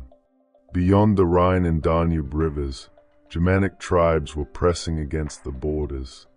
In the east, Parthia and later Sassanid Persia challenged Rome's dominance. The empire's economy, dependent on conquest and slave labor, was showing signs of strain. Religious tensions were building as Christianity spread, challenging the traditional polytheistic order that had unified the empire. The classical civilization that had flowered in Greece and been preserved and expanded by Rome was approaching a crisis that would transform the ancient world into something new. But that transformation, and the ultimate fate of Greek civilization, was still centuries away. As the Roman Empire entered its later centuries, the distinction between Greek and Roman became increasingly blurred. The Emperor Hadrian, ruling in the 2nd century CE, was so devoted to Greek culture that he was mockingly called the Greekling. He spent years traveling through the Greek East, rebuilding Athens' infrastructure, completing the great temple of Olympian Zeus that had stood unfinished for 6 centuries, and establishing festivals and philosophical foundations. Under emperors like Hadrian, Greek culture experienced what historians call the Second Sophistic, a renaissance of Greek literature, rhetoric, and learning that looked back to the classical age with nostalgia while creating new works of remarkable sophistication. Yet the empire that sheltered this cultural flowering was beginning to face unprecedented challenges. In 212 CE, the Emperor Caracalla granted Roman citizenship to nearly all free inhabitants of the empire, a gesture that seemed generous but actually diluted the meaning of citizenship, transforming it from a privileged status into a tool for universal taxation. The 3rd century brought crisis, civil wars, economic collapse, plague, and barbarian invasions that nearly tore the empire apart. When order was finally restored, it was under a very different system, the Dominate, where emperors ruled as absolute monarchs, where the army dominated politics, where the economy staggered under crushing taxation. In 330 CE, the Emperor Constantine made a decision that would reshape history. He founded a new capital on the site of the ancient Greek city of Byzantium, strategically positioned where Europe meets Asia. He called it Constantinople, the city of Constantine, and declared it the new Rome. But this new Rome was fundamentally Greek in character. Its population spoke Greek, its culture was Greek, and as Christianity became the empire's official religion, even its theology was debated in Greek. The western half of the empire, centered on Rome and speaking Latin, was already diverging from the eastern half, and that divergence would only deepen with time. Christianity itself, though born in the backwaters of the Roman East, was shaped by Greek philosophy in ways that would have astonished its earliest followers. When Christian theologians debated the nature of Christ, Was he fully divine, fully human, or somehow both? They used Greek philosophical concepts like ousia, essence, and hypostasis, substance. The great church fathers, Basil of Caesarea, Gregory of Nazianzus, John Chrysostom, were educated in classical Greek literature and rhetoric. They created a Christian literature that was thoroughly Greek in form, even as it rejected pagan content. The monasteries that began to spread through the Greek world preserved not only Christian texts but also classical Greek manuscripts, though always with the understanding that pagan wisdom was subordinate to Christian truth. In 476 CE, the last emperor of the Western Roman Empire was deposed by a Germanic chieftain. Rome, the eternal city, had fallen, though in truth, it had been in decline for over a century, abandoned by emperors who ruled from Milan or Ravenna. But in the east, the empire continued, and it considered itself Roman, even though it was Greek in language and culture. For another 1,000 years, what we call the Byzantine Empire, though its inhabitants simply called themselves Romans, would preserve Greek learning, Greek literature, and the memory of classical civilization through the dark centuries when Western Europe fragmented into warring kingdoms. Byzantine scholars copied the manuscripts of ancient Greek authors. When monasteries needed new parchment, they sometimes scraped off older texts to reuse the expensive material, creating palimpsests where Christian texts overlay classical works. Yet enough survived.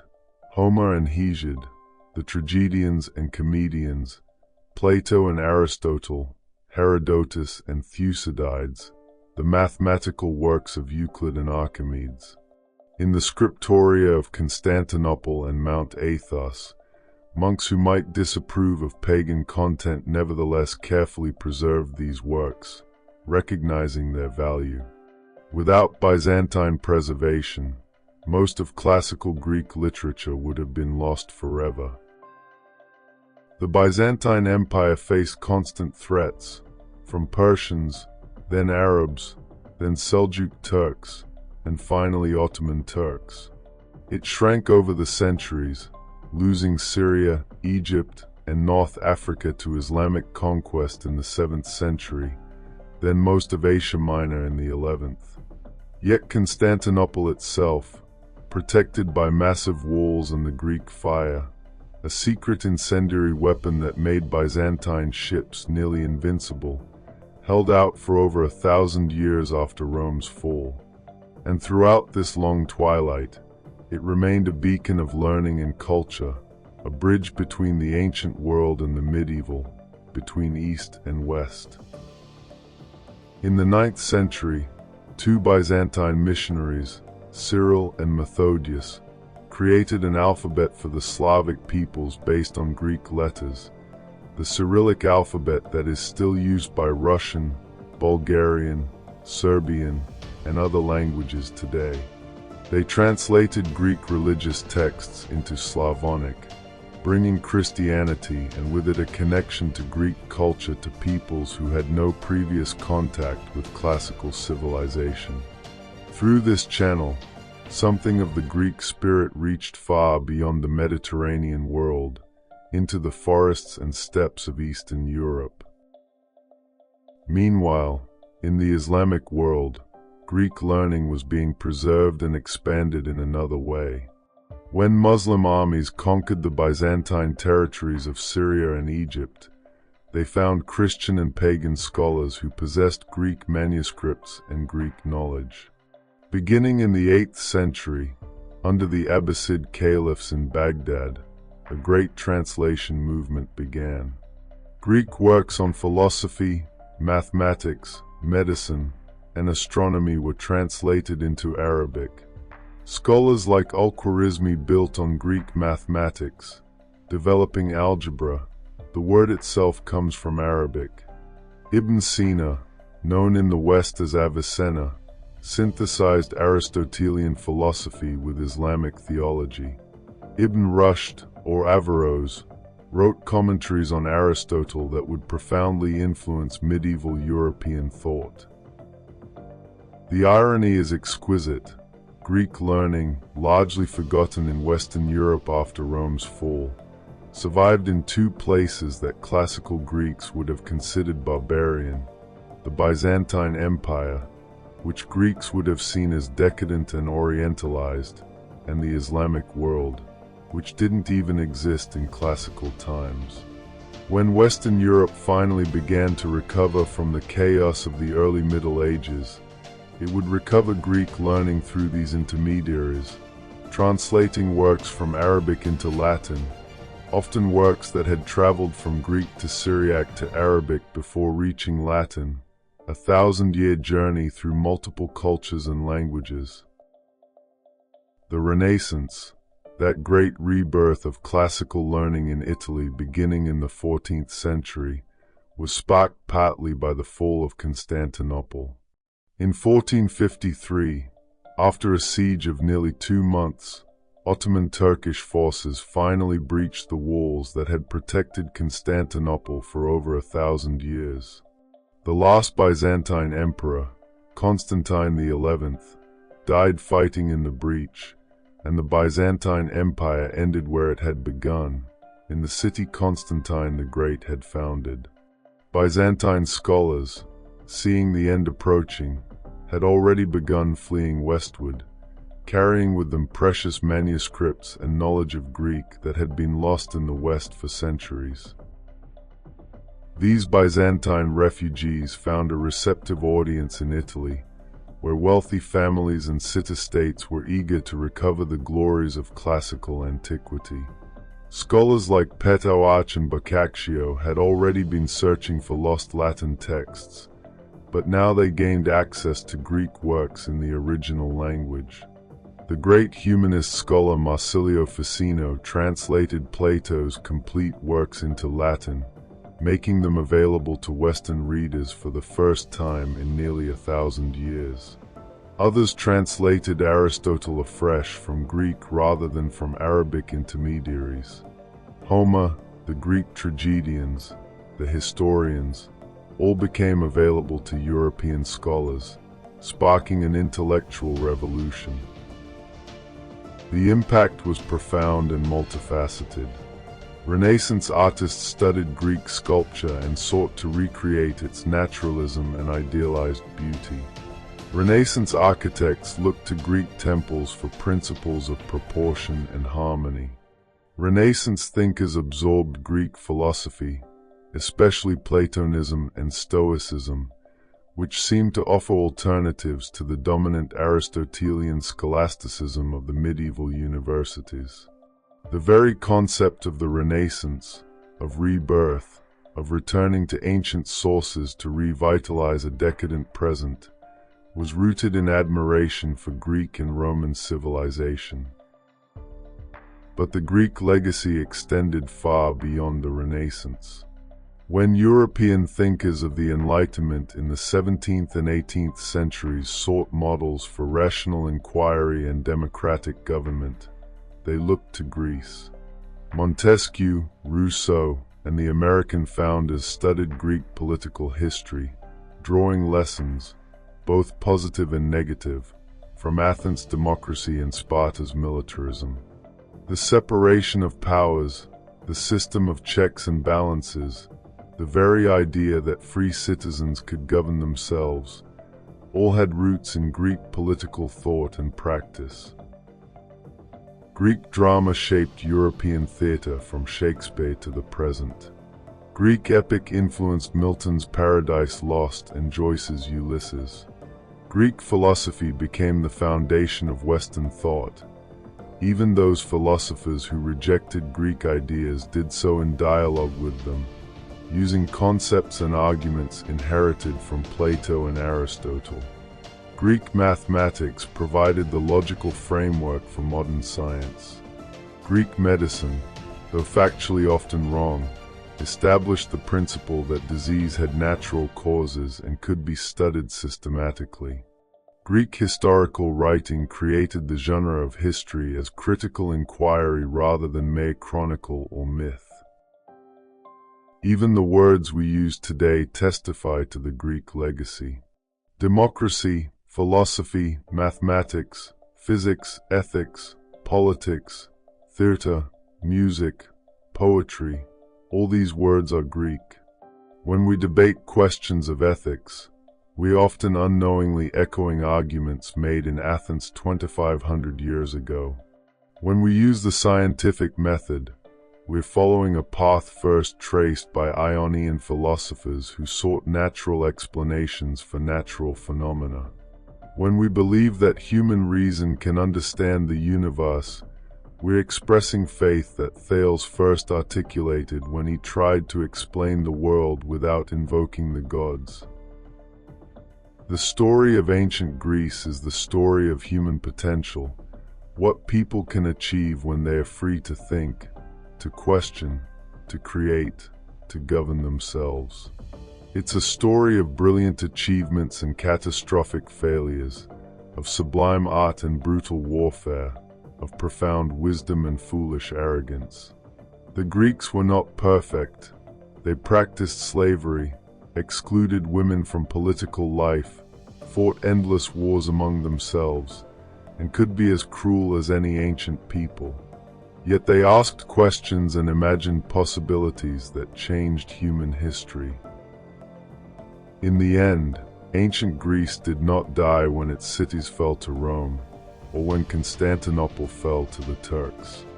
It lives on in every democratic constitution, every philosophical argument, every scientific theory, every theatrical performance. It lives in the questions we ask about justice and virtue, in our conviction that humans can understand the cosmos through reason, in our belief that individuals matter and that free people can govern themselves. The Greeks gave us tools for thinking and ways of seeing that have become so fundamental to Western civilization that we often forget they had to be invented. As you drift towards sleep, you might reflect on this, that the Greek achievement was not merely in what they built or wrote or discovered, but in showing that human beings, through reason and creativity, through courage and curiosity, could transform themselves and their world. The temples have crumbled, the empires have fallen, the philosophers have been dust for millennia. But the questions they asked, the beauty they created, and the possibilities they imagined echo still, as fresh as the day they were first conceived, under the bright Aegean sun, in a small corner of the Mediterranean, long, long ago.